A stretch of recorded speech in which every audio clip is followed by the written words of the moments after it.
नमस्कार दोस्तों। आज 3 फरवरी है और आज के द हिंदू में क्या और क्यों पढ़ें इसे लेके हम फिर से हाजिर हैं। आज जो पहली न्यूज है वो बहुत ही जानते ही हैं आप कि बहुत ही चर्चा का विषय बना हुआ है। बहुत लोगों ने कहा कि इतने डूब गए हैं, इतना पैसा डूब रहा है, देश डूब जाएगा या बड़े बैंक डूब जाएंगे। इस तरीके की चर्चाएं बहुत ज़बरदस्त तरीके से हैं। आज दिन भर हमारी संसद स्थगित रही। ये भी पैसा बर्बाद करने का एक तरीका हो गया है ना, कि विपक्षी दल चर्चा करिए, आप उस पर लड़िए झगड़िए, लेकिन संसद चलने दीजिए। क्योंकि जो संसद चला रहे हैं, जो देश चला रहे हैं, या आप उसमें जो सहयोग कर रहे हैं या असहयोग कर रहे हैं, ये भी, इसमें भी, संसद में भी हमारा ही पैसा जा रहा है। आपने देखा होगा कई बार कि संसद की जो कमेटियां होती हैं वो निकालती हैं कई बार रिपोर्ट की 1 घंटा संसद चलाने में कितने पैसे का या कितना पैसा खर्च होता है। आप एक बर्बाद तो मान लीजिए यहाँ से हो रहा है और दूसरा बर्बाद आप क्या कर रहे हैं, आप खुद भी कर रहे हैं। ठीक है, जो भी चीजें हैं, मतलब ये नहीं कह रहा हूं कि आप लड़ाई नहीं, पूछिए नहीं, सवाल पूछिए, लेकिन इसका मतलब ये नहीं कि संसद ही ना चलने दिया जाए। सवाल करिए, झगड़ा करिए, लड़ें, है ना, लेकिन इसका मतलब ये नहीं कि संसद ना चलने दें। क्योंकि जब संसद का बजट सेशन चल रहा होता है तो ये हमारे देश के लिए बहुत महत्वपूर्ण होता है। हमें जो बहुत अखरती है वो विपक्ष की कमी अखरती है कि विपक्ष के कई पार्टियां एक साथ आ रही हैं। विपक्ष का कोई एक मजबूत नेता खड़ा हो और सरकार से सवाल पूछे हर एक चीज पे। ये एक तरीका होना चाहिए कि ये नहीं कि हंगामा खड़ा करें। हंगामा खड़ा करने का कोई मतलब नहीं है। हंगामा खड़ा करिए, लड़िए, झगड़िए, लेकिन संसद चलते हुए। ऐसा नहीं कि ऐसी नौबत आ जाए कि संसद को स्थगित करना पड़े और बार बार स्थगित करना पड़े, है ना। तो ये अच्छी बात नहीं है। खैर, ऑपोजिशन क्या चाह रही है? तो ज्वाइंट पार्लियामेंट्री कमेटी चाह रही है। ठीक है, बढ़िया बात है। तो ज्वाइंट पार्लियामेंट्री कमेटी भी चाह रहे हैं, तो आप एक नियम से बात करें और चीज़ों को, मैं किसी का पक्ष नहीं ले रहा हूं, लेकिन ये समझिए कि हम लोकतंत्र के पक्ष में हैं। लोकतंत्र में कोई भी तंत्र हो, उसमें जो बातें की जाती हैं कि संसदीय व्यवस्था को सुचारू रूप से चलाया जाए।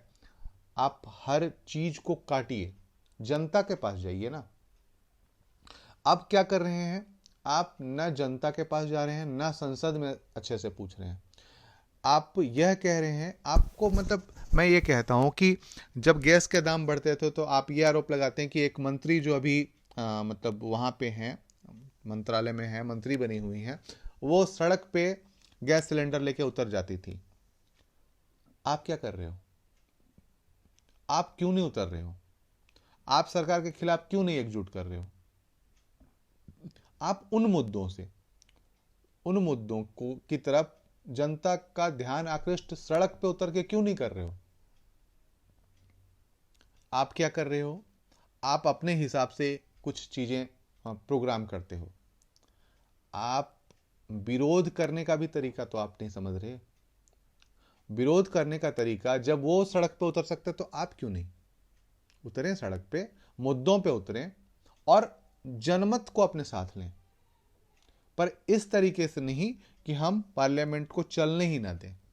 ठीक है, तो खैर, आपको दोस्तों ये पढ़ना है, मतलब आप लोगों को इसलिए बताया ताकि आप ये समझो कि विरोध करने का तरीका, जो भी आप आईएएस बन गए या आप एक आम नागरिक हैं, तो विरोध करने का तरीका हमारा ऐसा होना चाहिए कि हम विरोध भी करें, साथ ही साथ काम भी चलता रहे। जैसे आपको एक उदाहरण बताता हूं, जापान में जो विरोध करते हैं उसमें क्या होता है कि वो काम करते हुए काली पट्टी बांध लेते हैं अपने हाथ में या अपने माथे पे, या मतलब ऐसे दिखता है कि वो काली पट्टी बांध के विरोध कर रहे हैं। तो ये चीजें हमें चाहिए और सेशन चलने देना चाहिए। ठीक है, इसके बाद जो अगली न्यूज है, no bar on contesting 2 seats in 1 poll, है ना। सुप्रीम कोर्ट ने कहा है नो बार, मतलब कोई बैन नहीं है, 2 सीट्स इन 1 पोल, 2 सीटों पे चुनाव लड़ सकते हैं, है ना। तो ये, और कहाँ से है? तो उसने declaration that section 33(7) of representation of the people act is invalid, है ना। तो आपको इसको पढ़ना है और आपको क्या करना है, पीपुल ऑफ RPA जो है, रिप्रेजेंटेशन ऑफ पीपुल एक्ट, इसके बारे में थोड़ा सा जानना है ना। This is a policy matter and is issues concerning political democracy. It is the for the parliament to take a call. A bench led by CJI DY Chandrachud observed the petition by Advocate Ashwini Upadhyay has sought the declaration the section invalid, है ना। तो इसलिए यहाँ पे कहा गया है supreme court के द्वारा और मना कर दिया, refuse to set aside provision in the election law and allows candidate to contest poll from two constituency simultaneously, है ना। तो ये है, तो इसको आपको देख लेना है। इसके बाद जो है When home is along a railway track, यहाँ पे एक मुद्दा उठाया गया है। When home is along with railway track, railway track के किनारे यदि हमारा घर है, जब हमारा घर रेलवे ट्रैक के किनारे होता है, तो यहाँ पे कुछ चित्र बनाए गए हैं, ये देख पा रहे होगे आप, ये ढोलक का निर्माण कर रहे हैं। साथ ही साथ आपने देखा होगा यदि आप ट्रेन से सफ़र करते हैं तो कई ऐसे बस्तियाँ हैं जो बिल्कुल साथ साथ में बसी हुई, पटरियों के एकदम साथ साथ में बसी हुई, है ना। तो किस तरीके से, जैसे ये मुद्दा उठा है अभी हल्द्वानी से, हल्द्वानी में रेलवे की ज़मीन पे रेलवे ने कहा कि हमारी ज़मीन पे आप लोग कब्जा करके बैठे हो और उसे खाली करने का उत्तराखंड हाई कोर्ट ने ऑर्डर भी दे दिया था और उसके बाद उस पर रोक लगाई थी सुप्रीम कोर्ट ने। तो आप इसे जानते ही हो, इसी पे पूरी चर्चा की गई है ना, तो आप इसे पढ़ें। उसके बाद है 42% inmates in Punjab prisons are accused of convicts in narcotic cases। ये बहुत बड़ी बात है कि 42% जो जेल में बंद कैदी हैं पंजाब प्रिजन्स आर एक्यूज्ड और कन्विक्ट्स, है ना, आरोपित हैं या अपराधी साबित हुए हैं, किसमें, तो नारकोटिक्स केसेस में, मादक पदार्थों में। अब ये समझिए कि 42% मतलब 100 में 42 लोग एक्यूज हैं या कन्विक्ट हैं नारकोटिक्स में। तो कितना बड़ा जाल होगा, या कितना बड़ा क्राइम है ये कितना संगठित अपराध होगा। ये तो वो हैं जो पकड़े गए हैं, जो नहीं पकड़े गए। आप जानते हो कि चोरी करने वालों में बहुत कम लोग पकड़े जाते हैं और भारतीय न्यायालय ये भी कहती है कि भले ही 100 चोर छूट जाएं, एक निर्दोष को सजा नहीं होनी चाहिए। तो आप समझो कि किस लेवल पे बात होगा। तो उड़ता पंजाब यहाँ पे सिद्ध हो रहा है। फिर भी आप इसे पढ़ें, है ना, और यह समझें कि इस प्रकार की चीज़ें आखिर क्यों बढ़ोतरी हो रही है, क्या कारण है कि पंजाब जैसे क्षेत्र में या पंजाब में इसकी बहुत तेज़ी से बढ़ोतरी हुई है ना। तो आप इसके कारणों पे थोड़ा चर्चा करें। और इसके बाद जो अगली न्यूज़ है वो है trading more within Asia makes economic sense. Sorry, trading more within Asia, है ना।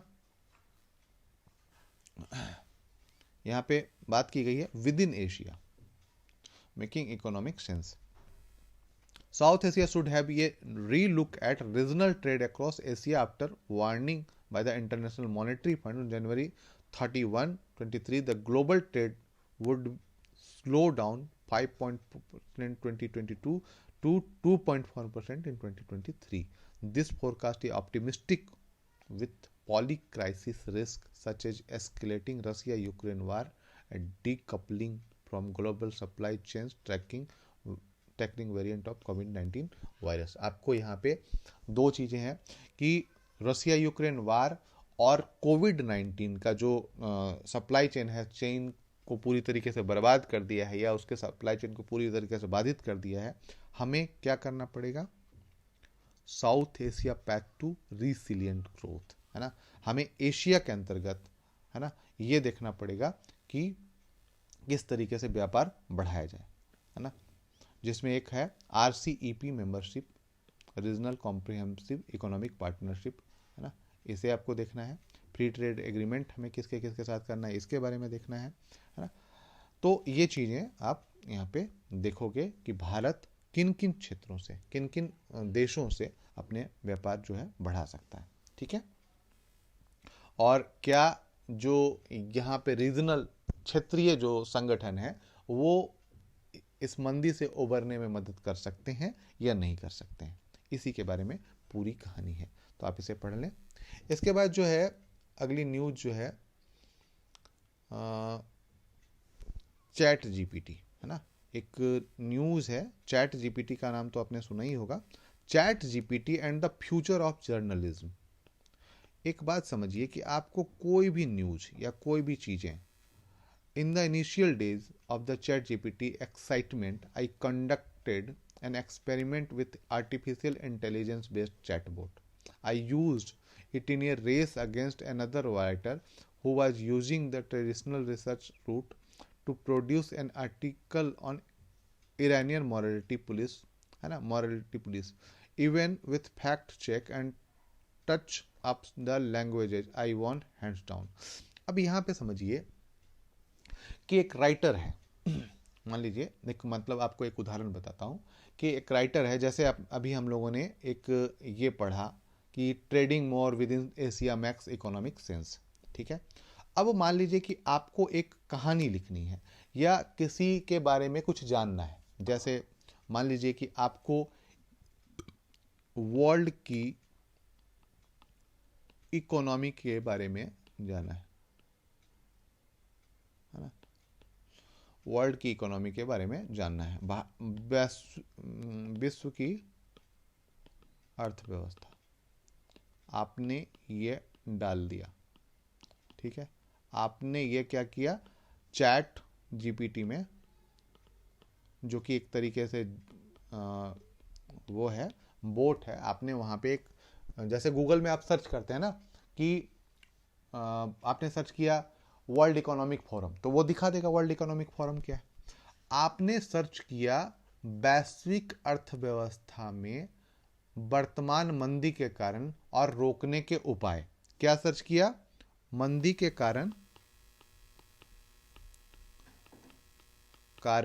और रोकने के उपाय, क्या किया है, उपाय, है ना। अब ये समझो कि मंदी के कारण पहला, और दूसरा क्या किया है, रोकने के उपाय, किसमें, वैश्विक अर्थव्यवस्था में, है ना, ग्लोबल इकोनॉमी में। अब जो चैट जीपीटी है, ग्लोबल इकोनॉमी से संबंधित जितने भी आर्टिकल होंगे उनको समराइज करेगा, साथ ही साथ रिसेशन के कारण, रिसेशन मंदी के कारणों का एनालिसिस करेगा और उसमें से जो कॉमन पॉइंट्स होंगे उनको लाके एक जगह खड़ा कर देगा। पहला काम ये करेगा। दूसरा, रोकने के उपाय, तो रिसेशन को रोकने के कौन कौन से उपाय हो सकते हैं वैश्विक स्तर पे, उसको लाके खड़ा कर देगा। मतलब एक तरीके से आपको पूरा ढूंढ के एक जगह पूरे आर्टिकल के रूप फॉर्म में दे देगा, कि किसके फॉर्म में, आर्टिकल के फॉर्म में दे देगा। अब बताओ, किसी और का काम बच गया है इसी पर। The AI based chatbot can simplify news but there is nothing to match eyes and ear on the ground, ठीक है। वो यहां से सर्च करेगा, सूचनाओं के भंडार से छांट के आपके लिए जो आप कीवर्ड सर्च कर रहे हो उसको निकाल के दे देगा, ठीक है। ये सहायक होगा, पर कभी भी मानवीय संवेदना से वो युक्त नहीं होगा, है ना। तो इसलिए खैर ठीक है, ये अच्छी बात है, लेकिन फिर भी चैट जीपीटी बहुत ज़्यादा इम्पैक्ट डालेगा नहीं डालेगा, इसी पे बात की गई है, ठीक है। करेगा लेकिन बहुत हद तक नहीं, मानवीय संवेदनाओं की कोई सीमा नहीं है ना। इसके बाद हम आते हैं 12 नंबर पे, है ना। 12 नंबर पेज पे है, government can seek rethink on collegium comments, है ना। यहाँ पे गवर्नमेंट फिर कॉलेजियम रिकमेंडेशन की बात करी जा रही है ना। Asserting that the union government can seek A reconsideration of name recommendation by the supreme court collegium system, law minister Kiren Rijiju on Thursday, Rajya Sabha 18 such cases, ठीक है। तो वही कह रहा है, government can seek rethink on collegium recommendation, जो नाम दिए गए थे उनमें से फिर से सोचने की बात की जा रही है। कुल मिला के ये है कि गवर्नमेंट और सुप्रीम कोर्ट में इस तरीके की चीज़ें मतलब एक तरीके से तनाव चल रहा है कि सुप्रीम कोर्ट ने कुछ नामों को दिया, अब जो है अब केंद्र सरकार इस पे बोल रही है कि हमें अभी और सोचने का टाइम चाहिए या फिर से पुनर्विचार करने की बात चाहिए, डेडलाइन खत्म हो चुकी है ना। In response to the another question mister Rijiju said various high court collegium were breach of the 6 month timeline to send advance recommendation.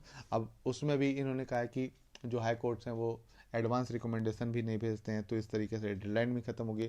ठीक है, तो इसी पे पूरी बात की गई है। साथ ही साथ आपको फिर से एक बार देख लेना है कि क्या कॉलेजियम सिस्टम वैलिड है या अच्छा है, या फिर हमें नेशनल राष्ट्रीय न्यायिक नियुक्ति आयोग के गठन का रास्ता प्रशस्त करना चाहिए। ठीक है, इसके बाद है CITES database reveals red sanders smuggling, है ना।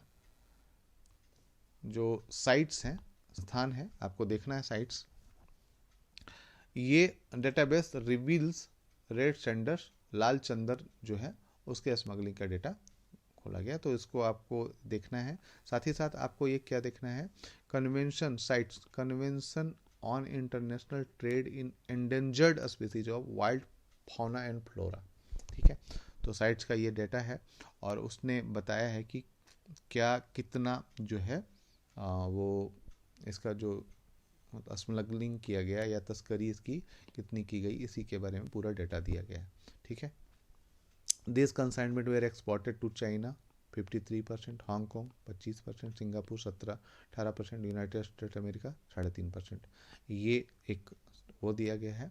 और साथ ही साथ क्या इसके यूजेस हैं, इसके बारे में आप बात करेंगे। ठीक है, तो इसे आप देख लीजिएगा, ये ज़्यादा बेहतर होगा।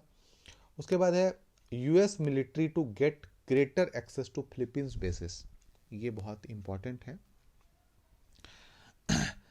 आपने देखा होगा कि चीन यहाँ पे ताइवान है, तो यहाँ तक फिलीपींस है ना। और यहाँ एक द्वीप है लॉजोंग द्वीप, उस पे जो यूएस मिलिट्री है वो एक्सेस कर पाएगी अब, या रह पाएगी, या वहाँ पे अपने बेस बना पाएगी। तो इससे क्या होगा, बिना नाम लिए अमेरिका ने कहा है कि इससे हम जो दक्षिण एशियाई ताकतें हैं उन पे हम नज़र रख पाएंगे, उनकी गलत गतिविधियों को नियंत्रित करने की बात कर पाएंगे। सीधी सी बात है कि चीन को नियंत्रित करने के लिए ये समझौता किया गया। किसके साथ किया गया, तो फिलीपींस के साथ। आप क्या देखना है, फिलीपींस का नक्शा देखना है आपको। फिलीपींस के नक्शे में कौन कौन से द्वीप हैं, कौन कौन से द्वीप में, अब मनीला जो फिलीपींस की राजधानी मनीला है, राजधानी, वो किस द्वीप पे है, साथ ही साथ सबसे बड़ा द्वीप कौन सा है ना, ये चीज़ें आपको वहाँ से देख लेनी है। उसके बाद एक और है US open embassy in Solomon island, ये से भी आपको मैप में देखना है। सोलोमन आइलैंड पे अभी चीन का कब्जा माना जा रहा था और कुछ विवाद चल रहे थे, तो सोलोमन आइलैंड पे अब अमेरिका ने अपनी एम्बेसी ओपन की, मतलब यहाँ पे भी एक मामला बन गया कि यहाँ से भी निगरानी रखी जा सकती है। ठीक है, इसके बाद जो अगली न्यूज़ है या अगला हमें पढ़ना है वो है rejigged credit guarantee plan for MSME to take effect April 1 से। एमएसएमई के लिए एक क्रेडिट गारंटी प्लान बनाया जा रहा है, वो जो कब से शुरू हो जाएगा, 1 अप्रैल से। कितने का है, through infusion of 9,000 crore in corpus the union finance minister. तो ये जब भी एमएसएमई माइक्रो स्मॉल और मीडियम एंटरप्राइजेज में जब ये चीज़ें की जाती हैं तो ये क्या बढ़ाती हैं कि एक तरीके से रोजगार सृजन करती हैं और काफ़ी हद तक बेरोजगारी, बेकारी या छोटे छोटे सहायक उद्योग के रूप में उभर आती हैं, है ना। तो ये आपको देखना है। साथ ही साथ एक कमेंट है निर्मल जैन का, फिनेंस मिनिस्टर हेड, इन्होंने कहा है कि वेल क्राफ्टेड, बहुत अच्छे से बजट बनाया गया, right mix of capital expenditure and physical prudence, है ना। राजकोषीय विधि या राजकोषीय नीति और कैपिटल एक्सपेंडिचर का बहुत ही शुद्ध, मतलब बहुत ही अच्छा मिश्रण है इस बजट में, इसी पे बात की गई है। तो इसको मैंने, आप ये ध्यान रखिएगा कि आपको इकोनॉमी सर्वे की जो श्रृंखला शुरू की है उसमें 2 पार्ट हो चुके हैं और अभी आज तो नहीं, कल मैं फिर अगला पार्ट देने वाला हूँ। तो आपने यदि वो नहीं देखा है तो प्लीज़ इसके पहले वो ही वीडियो होगा, उसे आप देख लें, साथ ही साथ उसमें कमेंट करें। और यदि आपने सब्सक्राइब नहीं किया है अभी तक तो प्लीज़ सब्सक्राइब कर लें। आज के लिए इतना ही, धन्यवाद।